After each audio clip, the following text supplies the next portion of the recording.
तो राम राम भाई, सारण है एक बार फिर से भाई। आज की वीडियो में हम बात करने वाले हैं अभी भारत में मंदिर और वास्तुकला के बारे में दोस्तों। तो भाई मंदिरों के लिए जो भारतीय वास्तुकला शैली को जो सामान्य तौर पर तो दो श्रेणियों में जो वर्गीकृत किया गया है। पहली है भाई यहाँ पर नागर या फिर उत्तर शैली, दूसरी है द्रविड़ या फिर दक्षिण भारत शैली। तो नागर शैली में बने वास्तुकला की जो हम बात करने वाले हैं। तो भाई जो भारत के मंदिर हैं भाई, तो मंदिरों में जो चार कक्ष होते हैं भाई नागर शैली में। ठीक है, एक होता है गर्भगृह, दूसरा है जगमोहन नाट्य मंदिर और है भोग मंदिर। यह परिसर जो है दो इमारतों से बनी होती है।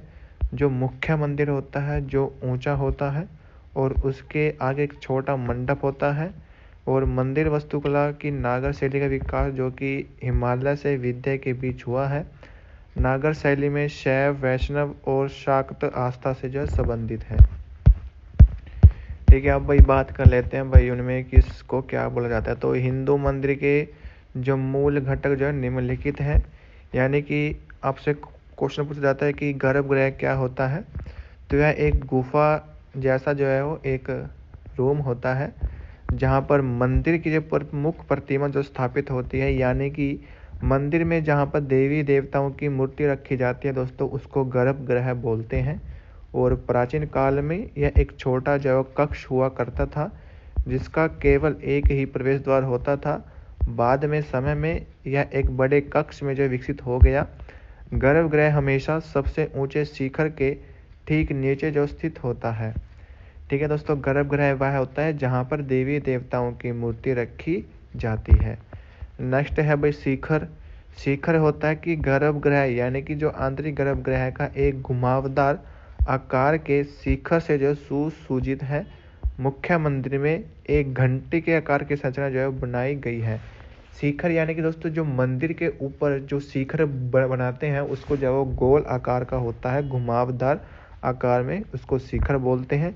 और शिखर पर आधारित जो नैगर शैली वास्तुकला के प्रकार की बात करें तो रेखा प्रसाद या फिर लेटिना होता है।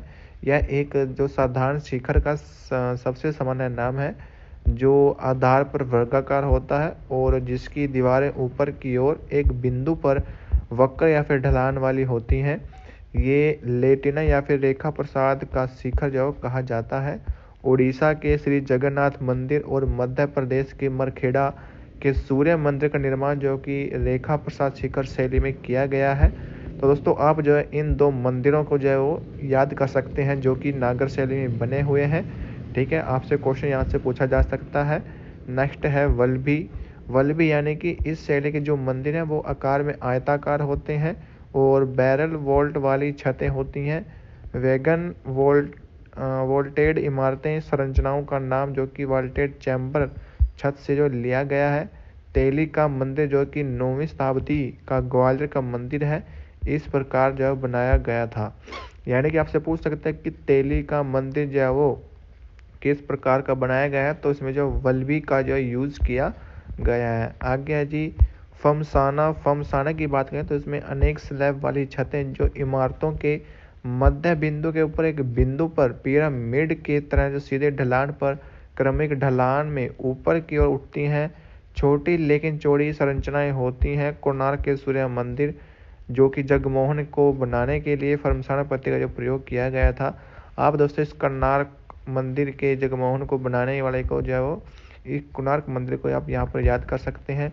मंडप क्या होता है, वेरी वेरी इंपॉर्टेंट है दोस्तों। मंडप मंडप दोस्तों हिंदू मंदिर में मंडप यानी कि गोपुरम जो कि अलंकृत प्रवेश द्वार से होकर मंदिर तक जाने वाली एक बरामदे जैसी संरचना होती है जिसमें अर्ध मंडप, मंडप और महामंडप मंडप यानी कि मुख्य हॉल के तीन रूप जो होते हैं। अमलाका इज नॉट इम्पोर्टेंट, सिर्फ इतना याद कर लेना कि मंदिर के शीर्ष पर एक पत्थर की डिस्क जैसी जो है संरचना होती है। कलश कलश दोस्तों आपको पता ही है, यह शिखर के साथ साथ पूरे मंदिर का सबसे ऊंचा शिखर है जो अमलाका का ताज है। आगे जी अंतराल। अंतराल कहते हैं कि गर्भगृह और मंडप के बीच अंतराल नामक एक प्रकोष्ठ होता है। जगती की बात करें तो यह एक ऊंचा मंच जहां भक्त बैठ सकते हैं और पूजा करते हैं। जगती यानी कि जैसे कि दोस्तों जो मंदिर होता है, मंदिर एक मूर्ति होती है और उसके आगे जो है वो भक्तों के बैठने के लिए जो जगह होती है उसको जगती बोलते हैं, और यह जो भारतीय मंदिरों में लोकप्रिय है। वाहन की बात करें तो दोस्तों एक मानक स्तंभ या फिर ध्वज के साथ मंदिर के प्रवेश देवता का पर्वत या फिर वाहन है, जिसे गर्भगृह के सामने अक्षय रूप से में रखा जाता है। वाहन जैसे कि दोस्तों आप शिव के मंदिर में जाते हैं तो बाहर एक नंदी को बिठाया जाता है, तो उसी को दोस्तों यहाँ पर जो वाहन बोलते हैं। ठीक है दोस्तों, अब बात कर लेते हैं कि नागर शैली में वास्तुकला में निर्मित प्रसिद्ध मंदिर कौन कौन से हैं।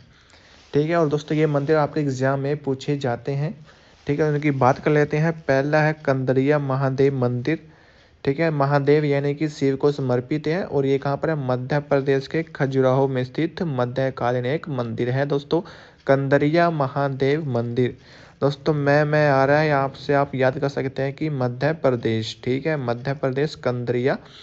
ठीक है, आगे है कि यहाँ पर ये जो कंदरिया मंदिर है यह है जो सबसे बड़ा और सबसे अलंकृत हिंदू मंदिर है। इसका अर्थ है गुफा के महान देवता। चंदेल राजवंश के राजा जो है धंग देव ने जो इसको 999 ईस्वी में इस मंदिर का जो निर्माण करवाया था, और 1986 में इसे जो यूनेस्को द्वारा विश्व धरोहर स्थल जो घोषित किया गया था। यानी कि कंदरिया मंदिर कहाँ पे है, मध्य प्रदेश में है। किस वंश के शासकों ने बनाया था, चंदेल वंश के। राजा कौन थे, धगदेव। कब बनाया था, 999 ईस्वी में। आगे दोस्तों कोणार्क सूर्य मंदिर, जो कि कहाँ पर है, पुरी शहर उड़ीसा में। ठीक है, और यह भगवान सूर्य को समर्पित है। इसका निर्माण करवाया था 13वीं शताब्दी में पूर्वी गंग राजवंश के शासक नरसिम्हा देव प्रथम द्वारा, और 1250 ईस्वी में जो इसका किया गया था। और यह वास्तुकला की ओडिशा शैली या फिर कलिंग वास्तुकला, जिसको कि नागर वास्तुकला की शैली का एक उत्कृष्ट उदाहरण है, और इसे जो ब्लैक पैगोडा भी कहा जाता है। इस मंदिर के मुख्य वास्तुकला बिशु महाराणा थे। यानी कि दोस्तों जो कोणार्क का सूर्य मंदिर है वो कहाँ पर है, उड़ीसा में है। ठीक है, और कोणार्क के सूर्य मंदिर को और क्या बोलते हैं, ब्लैक पैगोडा। ठीक है, और इसको जो बनवाया था वो बनाया था गंग राजवंश के शासक ने, जिसका नाम है नरसिम्हा देव प्रथम। ठीक है, लेकिन उसने तो इसको बनवाया था, लेकिन इसका जो आर्किटेक्ट जो तैयार किया था वो किया था बिशु महाराज ने। इसको आप याद कर सकते हैं, बिशु महाराज। ठीक है, किसने बनाया था, गंग राजवंश के राजा थे नरसिम्हा देव प्रथम। ठीक है, सूर्य कोणार्क मंदिर कहाँ है, उड़ीसा में है। दूसरा नाम ब्लैक पैगोडा है। नेक्स्ट है खजुराहो स्मारक समूह, जो कि कहाँ पे है, मध्य प्रदेश में, और मध्य प्रदेश के छतरपुर जिले में हिंदू मंदिर और जैन मंदिरों का एक समूह है। ठीक है, इसको किसने बनाया था दोस्तों, चंदेल राजवंश के एक अच्छे प्रतीक जो माने जाते हैं। ठीक है दोस्तों, चंदेल वंश। नेक्स्ट है कि श्री राधा मदन मोहन मंदिर। राधा मदन मोहन से पता चल रहा है कि ये वृंदावन में है दोस्तों, उत्तर प्रदेश में। ठीक है, और श्री सनातन गोस्वामी द्वारा जो बनाया गया था। मंदिर के मुख्य देवता मदन मोहन है, जो भगवान कृष्ण का एक रूप है। आगे जी मार्कंडेश्वर मंदिर, जो कि महाराष्ट्र के गढ़चिरौली जिले में वेनगंगा नदी के किनारे पर स्थित है। इसे विदर्भ का खजुराहो भी जो कहा जाता है। दोस्तों विदर्भ का खजुराहो मंदिर दोस्तों आपको एग्जाम में पूछा गया, इसको आप याद कर सकते हैं, मार्कंडेश्वर मंदिर, जो कि महाराष्ट्र में है। नेक्स्ट है मुक्तेश्वर मंदिर, जो कि उड़ीसा के भुवनेश्वर में स्थित है और भगवान शिव को समर्पित है, इसका जो अर्थ है वो है कि स्वतंत्रता का देवता। इसे जो सोमवंशी राजवंश के राजा यताति प्रथम ने बनाया था। ठीक है, आप याद करें कि मुक्तेश्वर मंदिर कहाँ पर है, उड़ीसा में है। सिर्फ इतना ही याद करना है आपको इसमें। नेक्स्ट है केदारनाथ मंदिर। दोस्तों केदारनाथ को बारे में आपको सबको ही पता है कि वो शिव को समर्पित है और उत्तराखंड राज्य में स्थित है, मंदाकिनी नदी के पास है और हिमालय श्रृंखला पर स्थित है। इसका निर्माण जो 8वीं शताब्दी में आदि शंकराचार्य द्वारा किया गया था, और यह भारत के जो 12 ज्योतिर्लिंगों में से एक है। ठीक है दोस्तों, नागर शैली के आपने मंदिर पढ़ लिए हैं। ठीक है, पहला तो दोस्तों कंदरिया महादेव मंदिर, जो कि महाराष्ट्र मध्य प्रदेश में है। ठीक है, दूसरा था दोस्तों आपका यहाँ पर कोणार्क सूर्य मंदिर, कहाँ पर है, उड़ीसा में है। किसने बनवाया था, गंग राजवंश के शासक ने, नरसिंह महादेव प्रथम ने, ठीक है जी। और इसको दूसरा नाम क्या है, ब्लैक पेगोडा। फिर है खजुराहो स्मारक समूह, जो कि कहाँ पर है, मध्य प्रदेश में, चंदेल राजवंश के शासकों ने बनाया था। उसके बाद है श्री राधा मदन मोहन, ठीक है, मदन मोहन यानी कि वृंदावन, उत्तर प्रदेश। उसके बाद है मार्केंडेश्वर मंदिर यानी कि महाराष्ट्र में है, ठीक है जी। और इसे विदर्भ का खजुराहो भी कहा जाता है।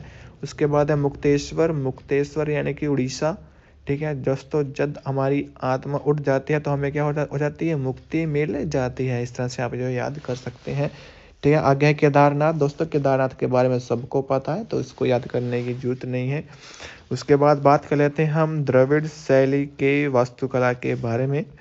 दोस्तों जो द्रविड़ मंदिर है, यानी कि जो द्रविड़ शैली के जो मंदिर हैं, वो एक संयुक्त दीवार के अंदर घिरा हुआ है, और इसके सामने की दीवार के मध्य में एक प्रवेश द्वार है जिसे गोपुरम के नाम से जाना जाता है। तमिलनाडु में विमान के नाम से जाने जाने वाले मुख्य मंदिर के टावर का आकार एक सीढ़ीदार पिरामिड जैसा है, और जो उत्तर भारत के घुमावदार शिखर की बजाय जो है ज्यामितीय रूप से ऊपर उठा हुआ है। परिसर के भीतर एक बड़ा जलाशय या फिर मंदिर का टैंक पाया जाना सामान्य है। पल्लव दक्षिण मंदिर में जो मंदिर वास्तुकला की द्रविड़ शैली शुरू करने वाले जो पहले व्यक्ति थे, यानी कि द्रविड़ शैली किसने स्टार्ट की थी, वो की थी पल्लव वंश ने, ठीक है। अब बात कर लेते हैं कि सहायक मंदिर या तो मुख्य मंदिर के टावर के भीतर शामिल होता है, या फिर मुख्य मंदिर के बगल में अलग अलग छोटे मंदिरों के रूप में स्थित है। विमान की विशेषता, शिखर विमान को 5वीं शताब्दी ईसा पूर्व से दर्ज किया गया। शिखर पर एक पर्वत जैसा शिखर है। इसके उत्तर भारत में शिखर के नाम से जाना जाता है, और इसका आकार घुमावदार तथा दक्षिण भारत में विमान के नाम से जो इसको जाना जाता है, और यह एक पिरामिडनुमा मीनार जैसे दिखाई देता है। अब बात कर लेते हैं कि गोपुरम क्या होता है। दोस्तों गोपुरम या फिर गोपुरा एक विशाल प्रवेश द्वार है, जो सामान्य तौर पर दक्षिणी भारतीय राज्यों तमिलनाडु, आंध्र प्रदेश, केरल, कर्नाटक और तेलंगाना की दक्षिण भारतीय वास्तुकला में हिंदू मंदिर के प्रवेश द्वार पर अलंकृत होता है। वे द्रविड़ शैली में निर्मित कोइल हिंदू मंदिर की एक प्रमुख विशेषता है। इनके शीर्ष पर कलशम एक जो बल्बनुमा पत्थर का कलश है। तमिलनाडु के चिदम्बरम में नटराज मंदिर गोपुरम के प्रसिद्ध उदाहरणों में से एक है। नटराज मंदिर को चिदम्बरम नटराज मंदिर या फिर थिल्लई नटराज मंदिर भी कहा जाता है। अब बात कर लेते हैं कि द्रविड़ वास्तुकला मंदिरों में उपविभाग। दोस्तों मूल रूप से इनकी 5 अलग अलग जो अलंकृत जो आकृतियाँ होती हैं। वर्गाकार, जिसमें सामान्य तौर पर कूट कहा जाता है, और चतुरस्रम भी। आयताकार या फिर शाला या फिर आयत त्रस्त। अंडाकार, जिसे गज पृष्ठ कहा जाता है, यह वृत्तायत भी कहा जाता है। घोड़े की नाल के आकार के प्रवेश द्वार के साथ जो है वो अपसाइडल चैत्यों के वेगन वाल्टेड आकार से प्राप्त होता है, जिसे आमतौर पर नासी कहा जाता है। वृत्ताकार या फिर वृत्त, अष्टकोणीय या फिर अष्टम। अब बात कर लेते हैं कि द्रविड़ शैली वास्तुकला में निर्मित प्रसिद्ध मंदिर। दोस्तों पहला है महाबलेश्वर मंदिर, जो कि 4वीं शताब्दी का एक हिंदू मंदिर है, जो कि गोकर्ण, उत्तर कन्नड़ जिले, कर्नाटक में स्थित है। यह मंदिर भगवान शिव को समर्पित है। आपने सिर्फ इतना याद रखना है कि महाबलेश्वर मंदिर कहाँ पर है। दोस्तों कर्नाटक में है महाबलेश्वर, ठीक है। उसके बाद है कपालेश्वर मंदिर, कहाँ पर है, तमिलनाडु में है, ठीक है। सिर्फ इतना ही याद रखना है। और क्या है, शिव की पूजा कपालेश्वर के रूप में की जाती है, ठीक है। नेक्स्ट है कि ब्रह्मपुरेश्वर मंदिर। ब्रह्मपुरेश्वर मंदिर कहाँ पर है, तमिलनाडु में, एक हिंदू मंदिर है। आगे जी राजराजेश्वर मंदिर। दोस्तों राजराजेश्वर मंदिर कहाँ पर है, केरल में है, याद रखना है, ठीक है जी। सिर्फ और इसमें कि शिखर पर जो 90 टन पत्थर रखने के लिए 4 किलोमीटर लंबी ढलान का जो है प्रयोग किया गया था। ठीक है, और इसका निर्माण भगवान परशुराम ने जो किया था। अब बात कर लेते हैं शोर मंदिर, जो कि 8वीं शताब्दी का है, जो ग्रेनाइट ब्लॉकों से निर्मित है। यह तमिलनाडु के महाबलीपुरम में स्थित पल्लव राजवंश के नरसिंह द्वितीय के शासनकाल के दौरान एक स्थल व्यस्त बंदरगाह था। शोर मंदिर आप याद रख सकते हैं, पल्लव राजवंश के राजाओं ने बनाया था। आगे जी इरावतेश्वर मंदिर, जो कि तमिलनाडु में है, तंजावुर जिले के कुंभकोणम में स्थित है। इसका निर्माण 12वीं शताब्दी में चोल सम्राट राजा द्वितीय ने करवाया था। 2004 में इसको जो यूनेस्को विश्व धरोहर में स्थान जो है घोषित किया गया था। नेक्स्ट बात कर लेते हैं यहाँ पर बृहदेश्वर मंदिर। बृहदेश्वर मंदिर दोस्तों आपका जो कि पेरिया कोविल या फिर राजराजेश्वर एक शैव हिंदू मंदिर है, जो चोल सम्राट राजा प्रथम द्वारा बनाया गया था।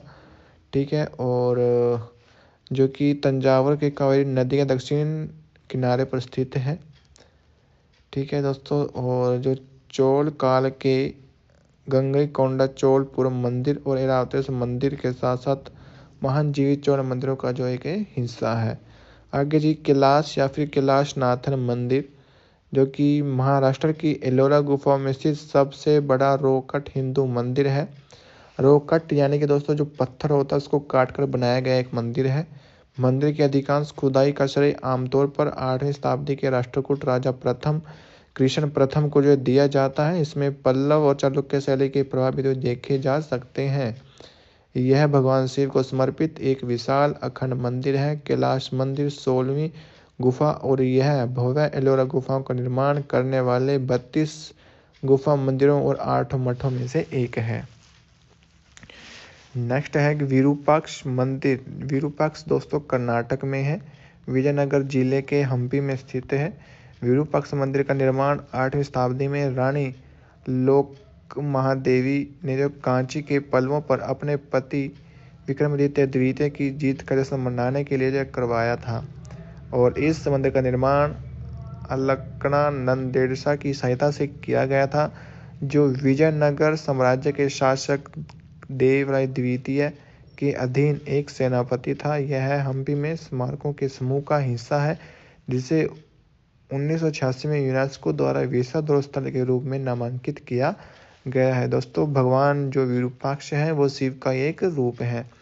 आगे जी मुनेश्वर मंदिर, ये दोस्तों ये श्रीलंका में है। भारतीय महाकाव्य रामायण और भगवान राम से जुड़ा है। इसे कोटे साम्राज्य के राजा पराक्रम बाहु 6 ने जो है बनवाया था। नेक्स्ट है इरावतेश्वर मंदिर। दोस्तों यह जुरारेश्वर मंदिर भी इसको बोला जाता है, भगवान शिव को समर्पित है। यह तमिलनाडु के कांचीपुरम में स्थित है। इसका निर्माण पल्लव राजा नरसिंह वर्मन द्वितीय ने करवाया था। नेक्स्ट है श्रीकालहस्ती मंदिर। दोस्तों ये है आंध्र प्रदेश में है। ठीक है, और शिव को समर्पित है। यह भगवान भारत का एकमात्र मंदिर जो कि सूर्य और चंद्र ग्रहण के दौरान खुला रहता है। दोस्तों काफ़ी इम्पोर्टेंट हो जाता है ये श्रीकालहस्ती। आगे बात करते हैं कि अन्य स्थापत्य शैली। दोस्तों एक शैली हो रहा है जो कि वास्तुकला की वेसर शैली इसको कहा जाता है। इसका महत्व विमान और मंडप है। इसकी जो ग्राउंड प्लान है वो मूल रूप से एक तारे के आकार या फिर तारे के जैसा होता है। भारतीय वास्तुकला की एक अनूठी विशेषता वेसर शैली में एक खुला परिक्रमा मार्ग होता है। इस शैली की रचनाओं का आधार एक खुला प्लेटफॉर्म या फिर जागती है स्तंभों द्वारा छतों और जटिल नक्काशी से सजाया गया होता है। वेसर शैली के मंदिर के उदाहरण हैं चिन्नाकेश्वर मंदिर, विरूपाक्ष मंदिर, लाड़खान मंदिर, बादामी गुफा मंदिर और रुद्रेश्वर मंदिर, जिसको रणप्पा भी बोलते हैं। ठीक है, और वास्तुकला की पंचायतन शैली में मुख्य मंदिर एक आयताकार चबूतरे पर बना होता है, जिसके चारों कोनों पर 4 छोटे सहायक मंदिर होते हैं। कुल मिलाकर जो कि 5 मंदिर हैं, इसका जो नाम है वो पंचायतन जो रखा गया है। इस शैली का प्रवर्तन गुप्त शासक द्वारा किया गया था। आगे जी होयसल वास्तुकला का जो विकास है वो होयसल साम्राज्य के शासनकाल में हुआ था। एक केंद्रीय स्तंभ वाले हॉल के चारों ओर विभिन्न देवताओं के कई मंदिर बनाए गए थे। तारक तारामय योजना। ये मंदिर के एक तारे के डिजाइन में जटिल रूप से स्थापित किए गए हैं। सॉफ्ट सॉफ्टोन मुख्य निर्माण सामग्री थी। मंदिर की दीवारें और सीढ़ियां जो कि जिग-जैग पैटर्न का अनुसरण करती हैं। होयसल स्थापत्य शैली के जो उदाहरण है वो है बेलूर जो कि कर्नाटक में, और चिन्नाकेश्वर मंदिर हलेबिंदु कर्नाटक में है। होयसल मंदिर और सोमनाथन मंदिर में केशव मंदिर है। इन 3 मंदिरों को 2023 में यूनेस्को द्वारा जो विश्व धरोहर का दर्जा दिया गया है। दोस्तों काफ़ी इम्पोर्टेंट हो जाते हैं क्योंकि 2023 में हालांकि करंट का ही है, ठीक है, यानी कि बेलूर मंदिर, ठीक है, और हलेबिंदु, ठीक है, जिसको होयसलेश्वर मंदिर भी बोलते हैं, या फिर चिन्नाकेश्वर मंदिर और केशव मंदिर, ठीक है, इनको आप याद कर सकते हैं। नेक्स्ट एक है दोस्तों गोथिक वास्तुकला, यानी कि 12वीं-16वीं शताब्दी में लोकप्रिय वास्तुकला की एक यूरोपीय शैली है। इस वास्तुकला की शुरुआत फ्रांस और पोलैंड में हुई थी। नुकीले मेहराब, पसलीदार मेहराब और फ्लाइंग ब्रेड्स इसकी जो विशेषता है। अंग्रेजों ने वास्तुकला की कुछ भारतीय विशेषताओं को गोथिक वास्तुकला के साथ मिला दिया, जिसके परिणामस्वरूप वास्तुकला की इंडो गोथिक शैली विकसित हुई। वास्तुकला की इंडो गोथिक शैली के उदाहरण हैं छत्रपति शिवाजी महाराज का टर्मिनस। तो दोस्तों ये हमने जो है वो मंदिर की वास्तुकला के बारे में आपको बताया है। साथ ही दोस्तों उसमें कौन कौन से मंदिर बने हुए हैं वो भी आपको जो हमने यहाँ पर बता दिया है। दोस्तों वीडियो आपको अच्छी लगी है तो वीडियो को लाइक कर देना, चैनल पर नए हो चैनल को सब्सक्राइब कर लेना।